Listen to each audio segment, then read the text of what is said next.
Deva.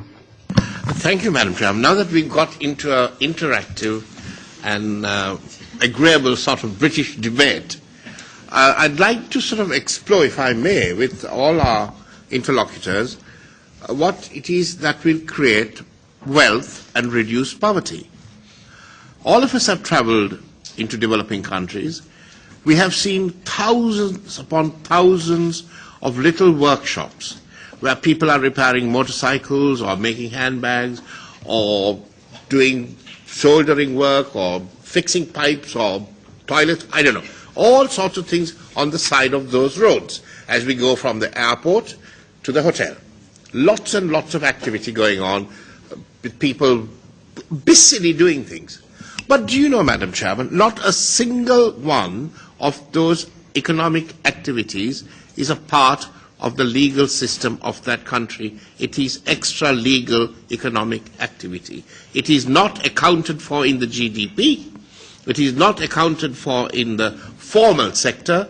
There is no registration of those companies.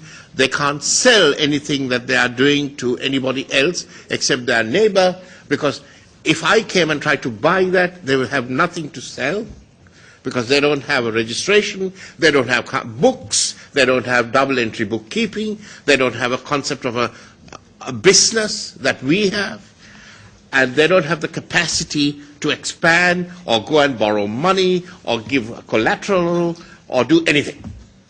But if you add up the value of those businesses today and just arbitrarily say they are worth no more than $1,000 each, the total value of those businesses we have calculated, both here here in London and Brussels and in the United States, is worth $4 trillion.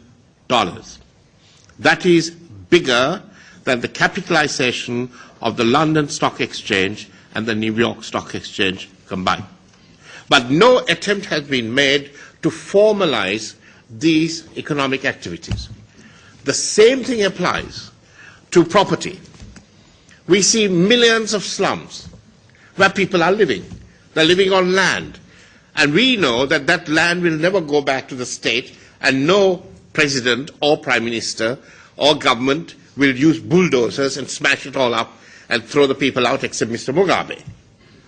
But we also know that those slums and shacks and shanties will carry on and on and on and on for the next 50 years, 100 years.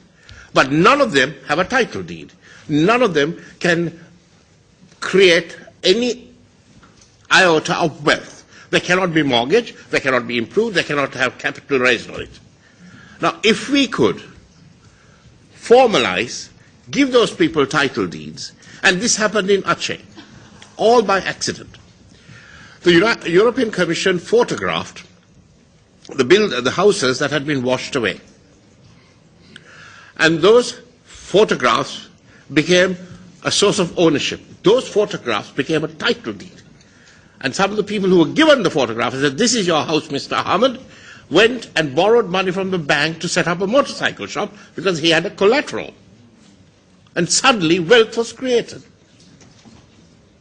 There is, in our estimate, 7 trillion euros worth of wealth sitting about which has no formal title. If we can help the developing countries to formalize the titles to these businesses and these properties, they could probably come and buy some of our countries up. The capital is there. The capacity to turn it is our job.